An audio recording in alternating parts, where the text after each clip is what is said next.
Welcome to Doctors at Work. My name's Matt Daniel and this podcast is about doctors' careers. Today I'm having a conversation with Gordon Caldwell and we're talking about how to prevent and manage adverse healthcare events. Now, patients are at the centre of what we do, but they are also at risk of harm from adverse events related to their healthcare needs. And when errors happen, doctors are affected too.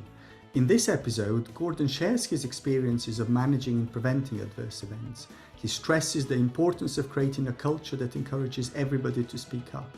His top tips for preventing errors is to create systems, checklists and routines that ensure a focus on all aspects of care, not just the obvious and the urgent. Welcome, Gordon. Tell me a little bit about yourself. I'm Dr. Gordon Caldwell. I've actually retired from the NHS now. I qualified as a doctor from Oxford and King's in 1980 and trained through King's, Brighton, Edinburgh, the Royal Postgraduate Medical School and Newcastle area, training in general medicine, diabetes and endocrinology. And then I was a consultant in Worthing from 1993 through to 2018, and then did 4 years as a consultant in a small rural hospital in Oban.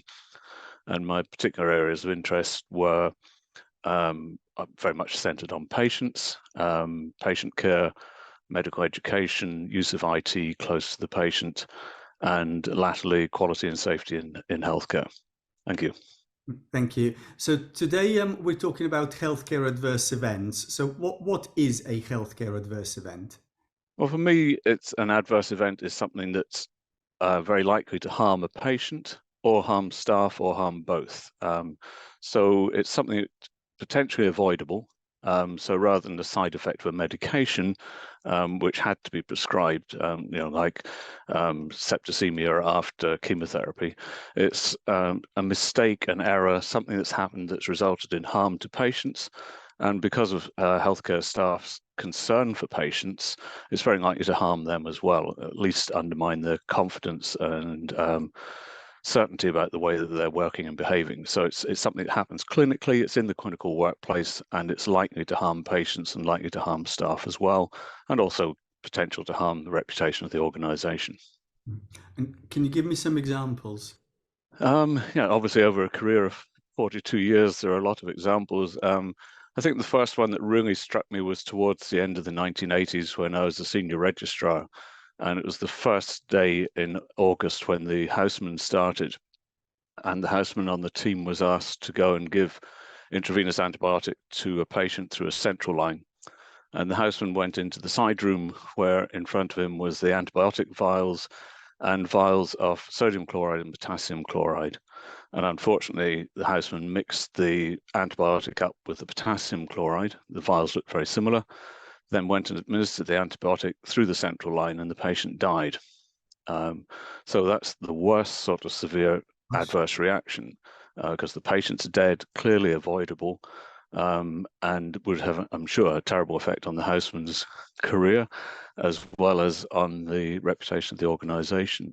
And that's, to me, I think got me started thinking about what are the processes, how are things organized and designed to create safety?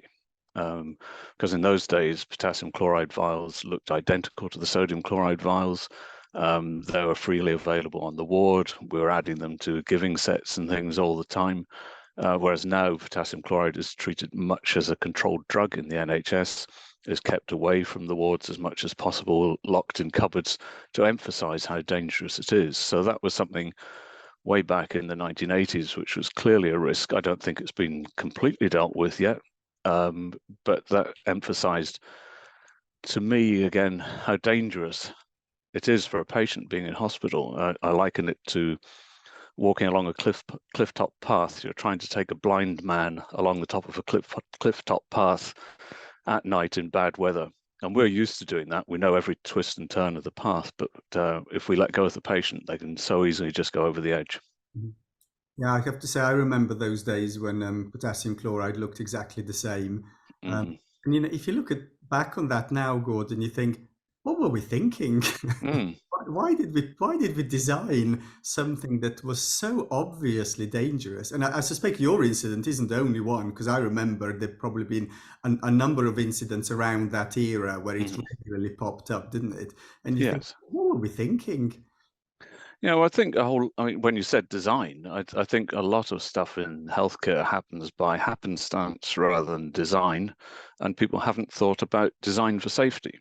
I mean, even now, I worked the last hospital I worked in, the junior doctors had to work out the doses of gentamicin more or less in their heads, rather than having a spreadsheet with the calculations included in there, so wide open for mistakes and errors. So I don't. Again, in healthcare, a lot of things obviously were designed for safety. A dialysis machine, a coronary artery bypass circulation, very clearly designed for safety. But actually, in the mundane day-to-day work, I don't think there's much designed for safety. Mhm. Mhm. The interesting thing there, is if any young doctors are listening, there's probably a bunch of stuff out there that could do with being redesigned, Mm, and great opportunities for projects and service improvement. mm, Is to look, because these kind of things, they all still exist. My example is sort of that there's a guideline that apparently exists, except that it doesn't, as in it's not published anywhere, and the version that exists is a draft version, but mm, mysteriously we're all working to that. And I kind of thinking, what? It's like, it's not mm, published anywhere. Some people have it on email, it's got draft written all over it, and we all work with that. And you think, I mean, that's bad yeah. design, isn't it? Straight away. Yes. And when you're talking about junior doctors and quality improvement, a lot of it is really difficult and well beyond getting all the changes for potassium chloride. I couldn't possibly achieve that. All I could do was make sure that the story was well told and we're still talking about it and we're not covering it up. So I think at a very junior level, when you see things go wrong, don't turn a blind eye. Yeah. Talk about it is really important, because the more we talk about these things and we're honest and open about them, the better the chances that something will get changed. We'll probably talk later on about the changes you can make at your individual level to increase safety. But some of these projects are huge. I mean, I think most of the information technology systems in hospitals and their relationship between primary care and secondary care are terribly dangerous and poor in terms of patient safety. I didn't realize, for example, when I moved from England to Scotland, you can no longer see any clinical information about an NHS England patient at all in Scotland. We're completely sealed off, and vice versa. So if a patient comes from England to Scotland with a anaphylactic reaction to penicillin and they're septic in our A&E, we could kill them by giving them the antibiotic because we don't know the information.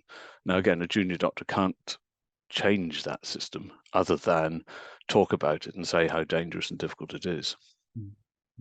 I think there's something there that I guess there's probably no one individual that can change the system, probably, but it's for all of us to change systems, isn't it? I think when particularly early career doctors, if they do see a mistake, I suspect a lot of them were quite wary of speaking up because they say, well, I don't want to, or I'm going to get a label, or people are going to get annoyed with me. So I think it's quite hard for people to speak. Yes. Well, I think is very difficult.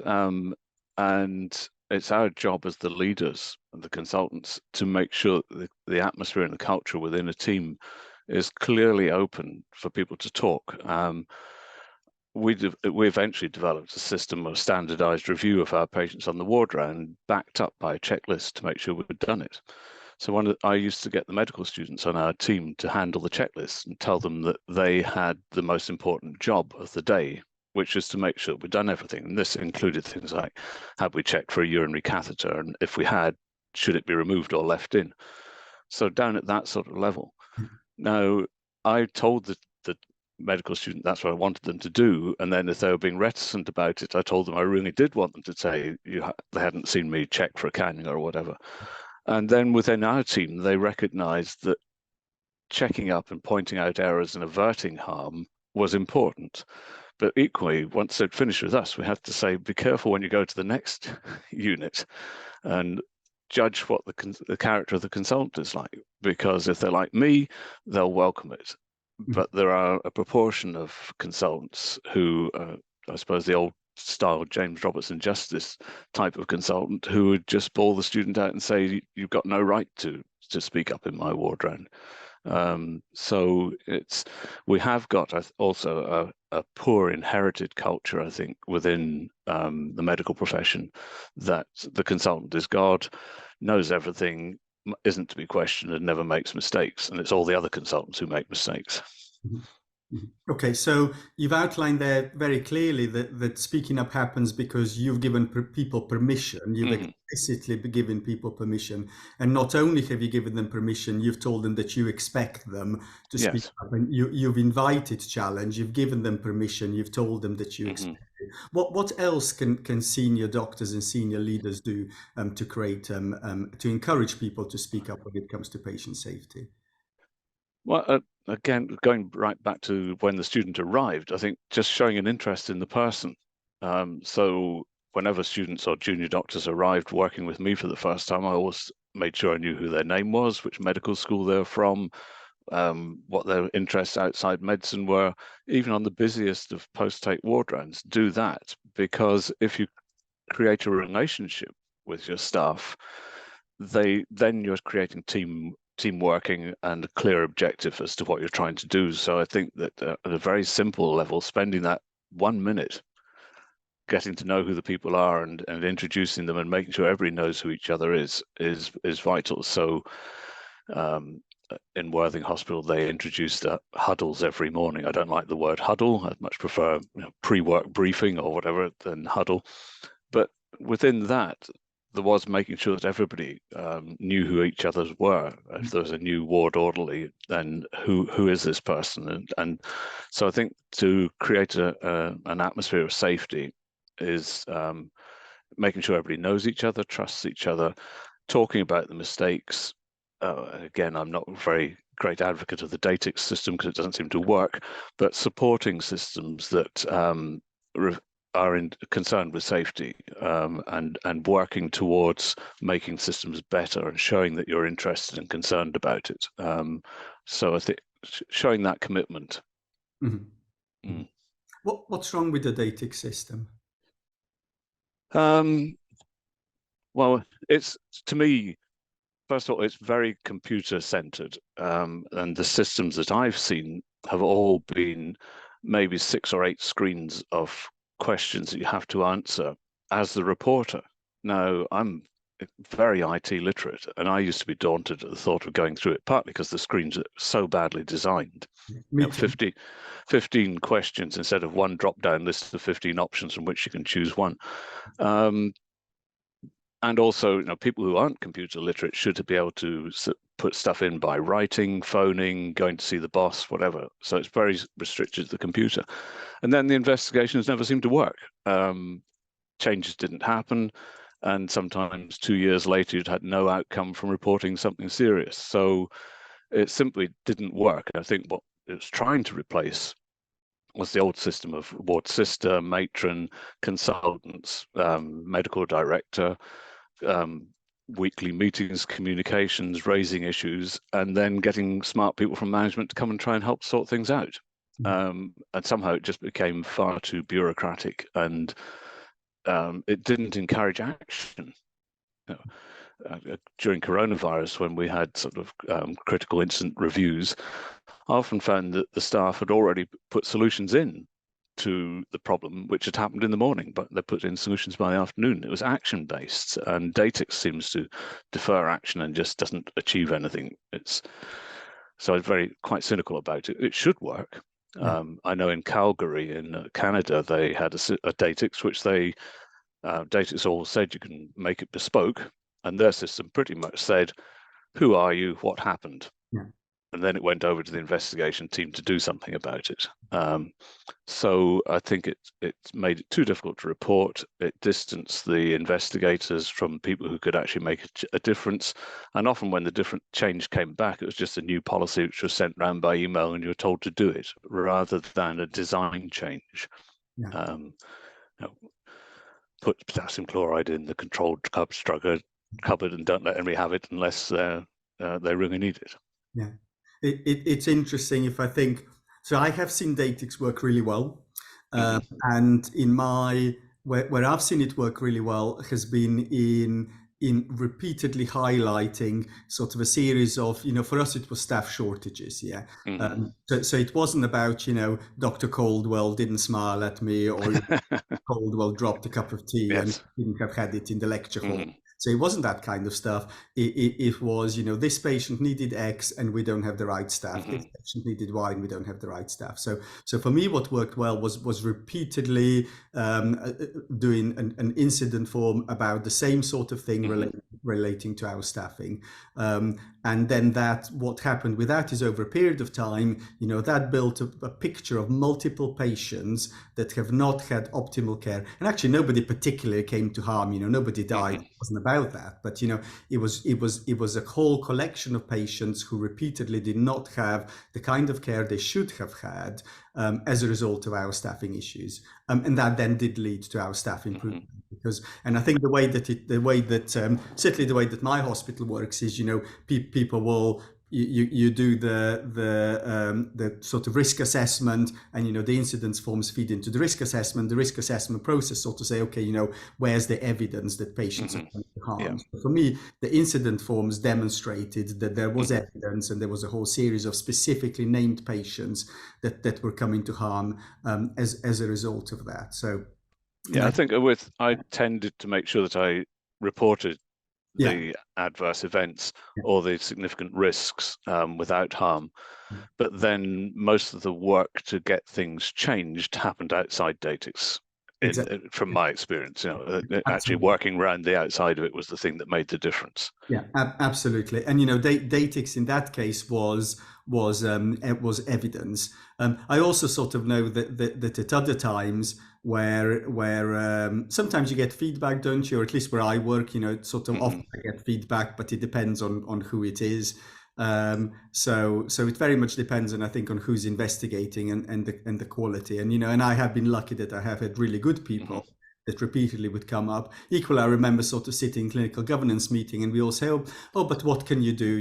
It's a problem. Yes. What are you going to do? And I'm kind of thinking, what do you mean, what are we going to do? It's a problem, let's fix it. So what can you do? And then we moved on, and I'm thinking, what? So anyway, I stopped being part of that committee, Gordon, you won't be surprised, because I thought this is just a waste of time. We just sort of say, oh, isn't it awful? And, and then I'm thinking, well, why aren't we doing something about it? Which is your point, isn't it? Let's fix it. Yeah, and I think you can move on to an example. So one of the examples from my own case was we had a man, I think in his 70s, who had COPD and pneumonia, and he had been successfully treated with intravenous antibiotics for the pneumonia and was looking as if he was well enough to go home. And when I was talking to him about going home, he said, what's this in my arm, doctor? And pulled up his sleeve, and there was a cannula in his arm. Now, the last time he'd had intravenous antibiotics was 72 hours beforehand, and this cannula was clearly infected. So obviously took the cannula out, and then when we got the culture back, he'd got MRSA septicemia, just because we hadn't removed the cannula at the appropriate time. So he had to spend an extra 2 weeks in hospital to get the treatment for his MRSA septicemia. So that clearly to me was an adverse event which has happened within my team. And I'd been thinking, so reported it on Datix, of course, talked about it to people. I put together a little PowerPoint on the importance of removing cannulas, because I said to this guy, I'll do everything I can to make sure it doesn't happen to anybody else, and circulated the PowerPoint around, let's put the end to cannula site infections. But that and a number of other factors was beginning to suggest to me that we needed a standardized approach to the review of every patient that would cover the headline stuff, which is obviously COPD and pneumonia, and that his CRP's down, he's looking better, he can go home. But should we work through a standard set of things for every patient, rather than what I'd done, I think, up to then all my career, which is turn up at the bedside, do what seemed to make sense, assume we'd done it all, and walk off. And I think I was thinking at that stage of something like a postcard that just had a list of all the things that we would do. Um, and that eventually worked through. I went to an international forum on quality and safety, and very impressed by sort of Toyota approach to organization and control systems. And I was letting my junior doctors do the ward rounds. And eventually the F1 did the ward round, saw 25 patients with us, 2 registrars, me and the SHO helping her. And at the end, she said, that was great, but I don't know if I did everything. That was on Monday. So I said, well, nobody's ever really told me what doing everything on a ward round is before. So everybody come back at Wednesday and tell me what you think doing everything is. So we had a meeting on Wednesday for half an hour, and we put it all into a list and decided that's what we're going to do for every patient. Okay. And that was back in 2009, I think. And I never did a ward round without a list like that ever again. The list changed, the things we're checking changed, but I could never allow myself to go and see a patient without going methodically through things. In the same way, when you go shopping, you've got a big shopping list, you methodically go through it. Yeah. So that was sold as a ward round checklist. I think it'd be much better as a ward round review process. And certainly what we found in the ensuing 12, 13 years, that we never started a cannula site infection ever again in our team. We inherited them from other teams, but we never ever had a cannula site infection again. And the whole, have you checked for cannulas? Pull up both sleeves, every patient, every time, because somebody will put one in overnight on a patient who is going home for no reason at all. So this just became standard process and what I regarded as frontline quality and safety. Now, because I was training my junior doctors in how to do ward rounds and we had the medical student, then we had a piece of paper and we went through it. But quite often I'd then later on see my junior doctors doing a review of a patient, maybe separately, and they'll go through everything without the piece of paper. And that's absolutely fine. They knew, just like when you're driving a car, mirror signal maneuver, right, I've dealt with the main stuff. Are you eating and drinking? Are you in pain? Yeah. Have you got a cannula? Have you got a catheter? How far have you walked today? Are you on VT prophylaxis? Are we going to stop it? And they just worked through like that. And I'm sure that made a difference to the culture of safety and the safety of our patients as well. Now, that's something that every doctor can do. You don't need to go to Datix. You don't need to change the world. You don't need to write papers about it.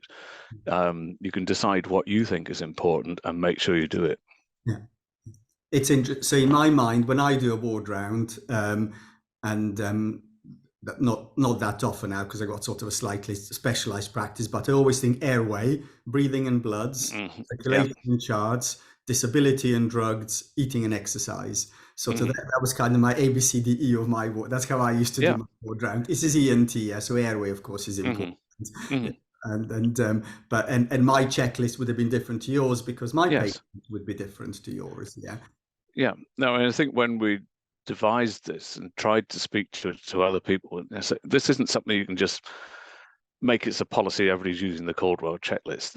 That wasn't how we went about it ourselves. We decided what was important ourselves, and we owned that, and we owned the changes. So I think one of the only things was, I don't know, it might have been make sure the clerking sheets are filed into the main notes. Well, after 2 months, everybody was doing that, so we didn't need to have that on the checklist any longer. So we could substitute it with something else, or just simply take it out. So I didn't like the idea of other people were selling. Well, I didn't like it being sold as a checklist, even though we put it in our paper ourselves, because it's what it is a process, and it's an important process. Therefore, you need something to make sure that you've done the process. And it's interesting, in aviation, generally, they don't have pieces of paper that are ticked off because it's all done verbally. It's all very quick, but they go through it and they make sure it's done. And the proof that it's done is you've flown the plane and landed safely. And I think I was much too bureaucratic about it myself. And it's certainly throughout nursing culture as well as medical culture. You need to have a piece of paper to prove you've done it, rather than a standard operating procedure and just say, I followed the standard operating procedure. You mentioned the Toyota approach. What's the Toyota approach? Well, I think that to me, the Toyota approach was which is often sold as lean, was really going back to Henry Ford's idea that you shouldn't exhaust and knacker your workforce, and you should make the work as easy to do as possible. With Henry Ford, it was to make sure you didn't get back injuries hauling engine blocks around. These days, for us, I think it's very similar. The equivalence is intellectual exercise and effort.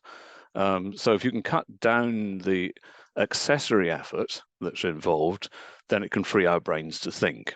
So I don't know what your hospital IT systems are like. I've never worked with a good hospital IT system other than ones I've designed myself.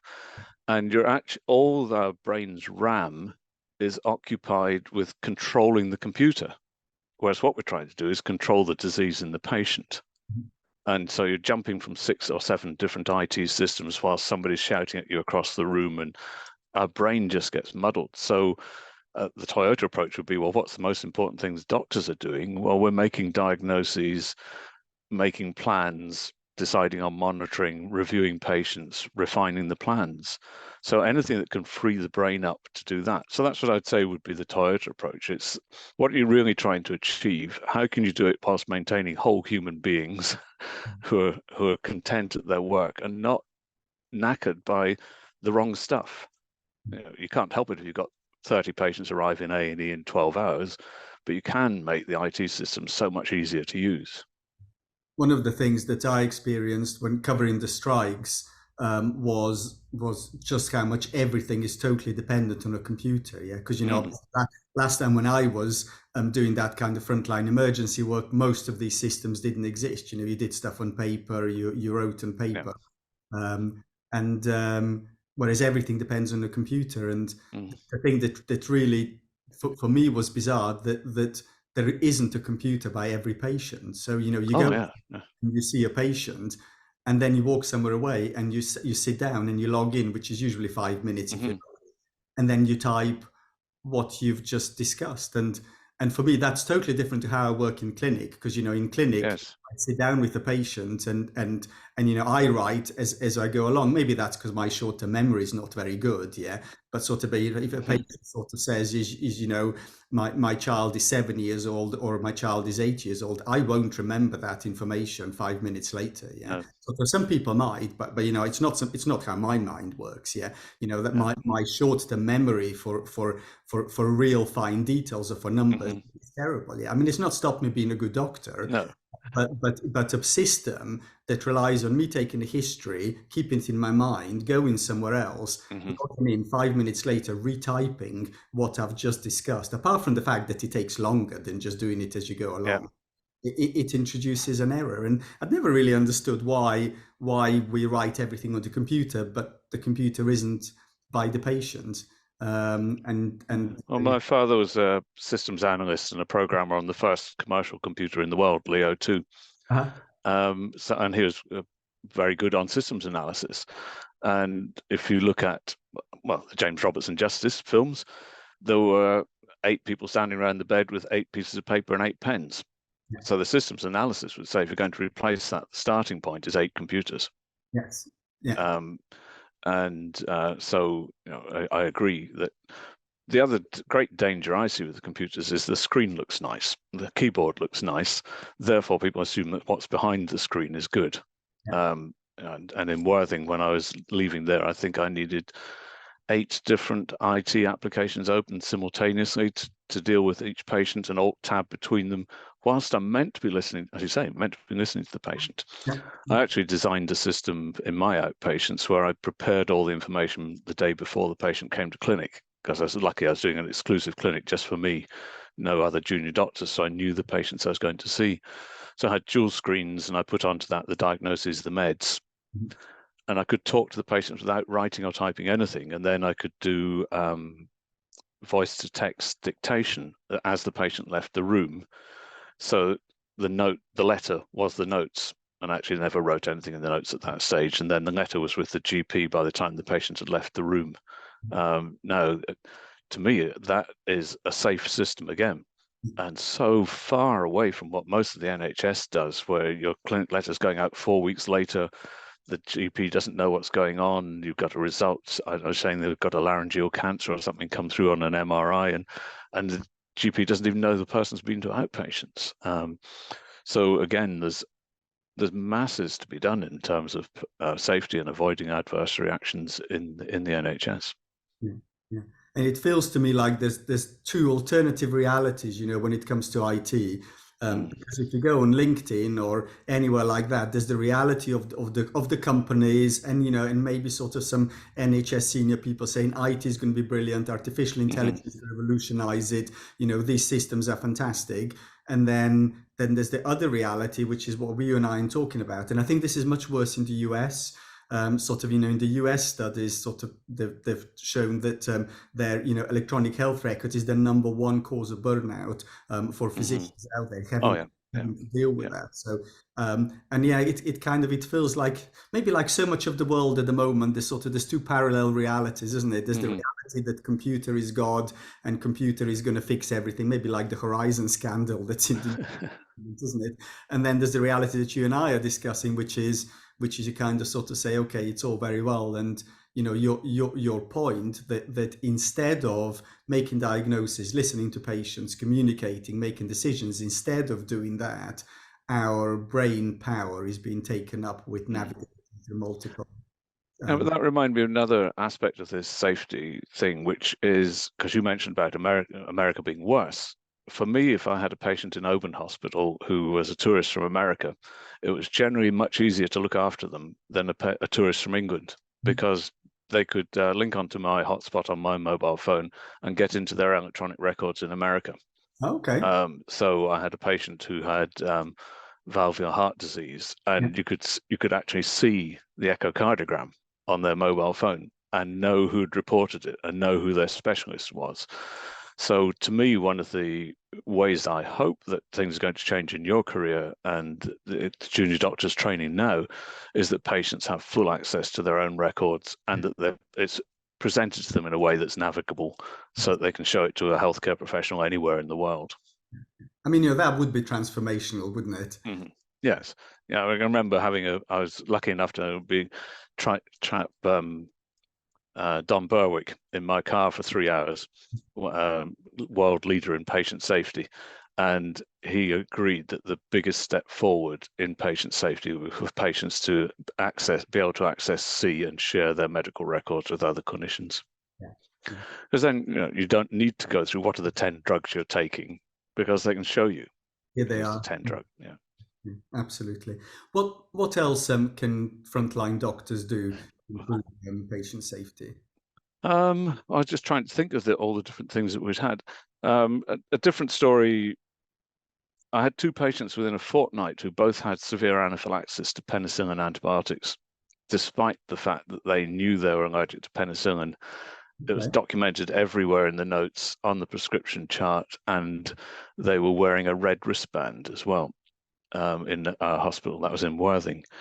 And I said to the first patient, I'm going to do everything I can to make sure this never happens again and try and understand what it is. And I think that there tends to be a simplistic reaction in the UK. It's a bad doctor or a bad nurse who's messed up. Let's find the bad doctor, let's find the bad nurse. But I looked at the red wristband, and in Worthing Hospital at that time, it was a red wristband. It didn't say what the agent was that they're allergic to. So I asked the junior doctors on my team, what's a red wristband mean? And some of them thought it was when they'd run out of black wristbands. They didn't know red meant allergy. Okay. So the signal wasn't working properly. So I went to the chief executive and the medical director and said, can we write allergic to penicillin? Well, can we even write allergic onto the wristband, and preferably allergic to penicillin? And they said, no, it would be a breach of patient confidentiality, which you might be surprised at. But I've got a colleague in Poland who tells me that even putting the patient's name on the wristband is a breach of confidentiality in Poland. And then it happened to the second patient. So I went back and said, no, we've got to at least be able to write allergy and what the agent is they're allergic to. So they conceded then and agreed to that. But that got me into the whole business of positive patient identification. And there are terrible stories of people dying because they've been misidentified. So that was part of our check was, good morning, remind me your name, I'm Matt, okay, Matt, da, da, da, and look there on the wristband, which I think helped us quite a lot, again, because we were misidentifying certain patients, I think. But then 3 years later, I went into a cubicle where there was a member of our staff having intravenous antibiotics for sepsis after chemo. And the nurse tutor was in there teaching a nurse student how to give intravenous antibiotics through a central line. And the patient didn't have a wristband on. So I said, oh, you're teaching this nurse how to do this, but there isn't a wristband. There should be a wristband. Said, oh, no, this is Jane Smith. I said, well, no, the process is meant to be that you've got a wristband, and you shouldn't have got this far without doing it. Can we ask the ward clerk to go and print a wristband? So she came back, and it was an allergy wristband. Okay. So I think that our nurses had got into the habit of going to the patient and saying, you're Matt, your date of birth is such and such, the patient saying yes, and then missing the final cue on the note for the allergy. So I think it's just going back to this, have a routine. These things are there because they really matter. I've certainly used to invite people to come and observe my ward rounds. And I remember I had the director of finance on my ward round. First patient we got to, I seemed to be struggling with the consultation. And the junior doctor said, Dr. Caldwell, this isn't the patient you think it is.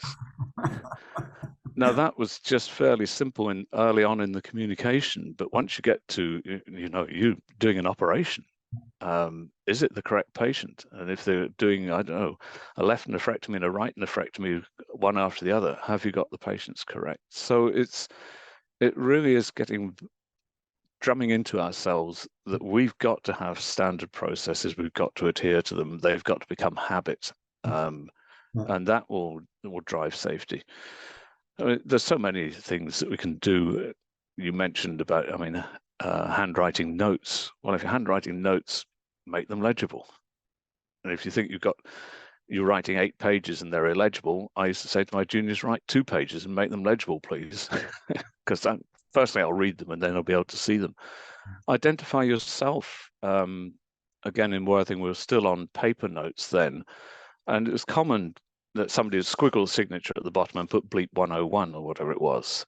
So I got for our junior doctors rubber stamps on a lanyard that they could flick to their waistband, and then they could stamp on it, William Smith, GMC number such and such. And that shows that you're proud of your work, shows you're accessible, and will encourage people to contact you and say, oh, I think you got the wrong dose of whatever it was, or Mrs. So-and-so is upset about the way you explained, can you come back? So just making yourself identifiable, making sure that people really know who you are, these all contribute to safety. Just going back to the red wristbands, I actually really can relate to that, because when they first appeared in our trust, I had no idea what it meant. Yeah. Mm-hmm. But they may well have been an email that has gone round that explains what it was, yeah. But the problem is that it was probably hidden amongst the 1,000 other things that comes through that are all irrelevant, that my brain just doesn't register, yeah. Whereas if it says allergy, I would have known what it meant, yeah. We just read, I've no idea, what does that mean? But if it said allergy on it, I would have known. And actually, what a great, if you kind of talk about technology, what a great use for technology. Imagine if everybody had an electronic wristband that had, their name on it. You pressed a button and there was the name and there was the allergies, that would be a great use for technology, isn't it? Sort of that you could store information actually in the patient's wristband. I think as we talk, obviously things come to mind. I mentioned that I used to get other people to come and watch my ward round. So once we developed this standard process and the checklist, we probably had 60 or 80 professionals, doctors, and from outside medicine coming in. And I think allowing ourselves to be seen in the workplace is important, because if there's from outside medicine, they often have radical new ideas about how to do things, they can also see how awful and difficult and dreadful things are as well. And they can see how important it is to change. I think that in Worthing, there's been a long debate about electronic prescribing and was it worth investing in? And I took our chairman down to the first patient on my ward round and gave him a checklist to work through on the prescription chart, because we also had a checklist for checking the prescription chart. We're halfway through one patient's prescription chart, and he said we need electronic prescribing, and he went off and more or less commissioned it. So all, as you said, I think we've touched on it, all this talk and the bureaucracy doesn't match people coming to the workplace and seeing what we do and seeing if they can help. I had a particularly good head of IT just before I left, and he came on my ward rounds. Then he sent his team on our ward rounds, and within 4 weeks we had a new piece of software that ran our ward rounds. It was great. But the big IT seems to fail so often. The electronic prescribing they put in, if you entered that the patient was allergic to penicillin, you could still prescribe the patient Augmentin. Okay. What's the point? Yeah. Yeah, and there's another bad adverse reaction in the same trust. A patient was killed with 10 times overdose of intravenous digoxin. And then the medical director at the time said that the solution was electronic prescribing. The electronic prescribing they had no way to put a maximum dose onto any medication. So it didn't solve the problem at all. So again, us talking about these things, reporting them, not accepting them. And often the response I got was, well, that's the way it is. You've just got to be careful. Well, going back to your point about design, that's bad design. You've got to have something that makes it so easy for people to get it right, difficult to get it wrong.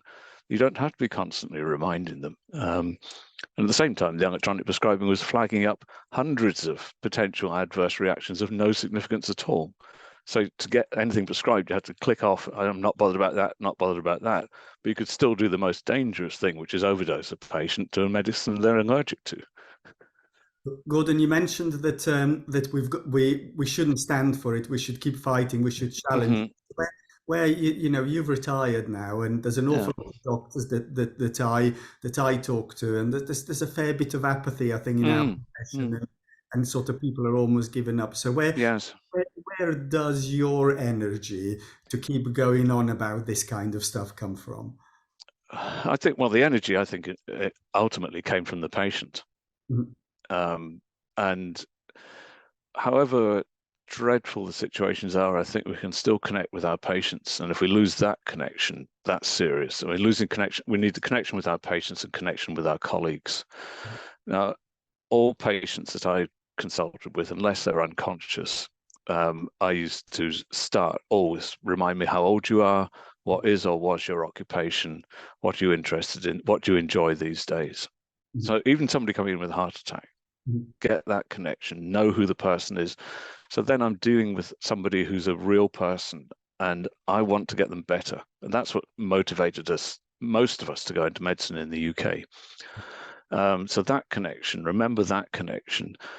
And, you know, the occupational history used to be on page 6 of the Cambridge, Harvard, whatever it was, model of clinical clerking.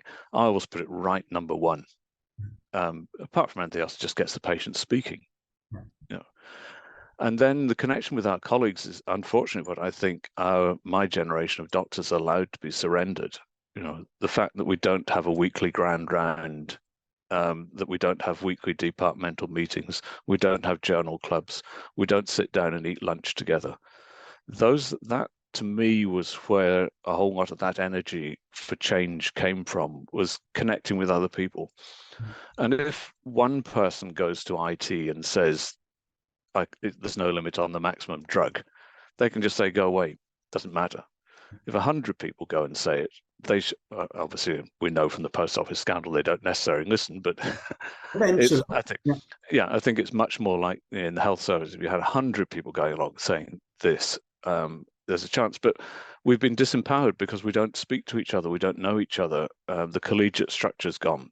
And I think there is the potential that you could fight back on that. I think the colleges should be fighting back on it. The unions should be fighting back on it. The deaneries should be fighting back on it. I mean, the deaneries, I think, have been lamentable in the way that they've allowed that collegiate structure within hospitals to go, because so much of teaching and training depends on it.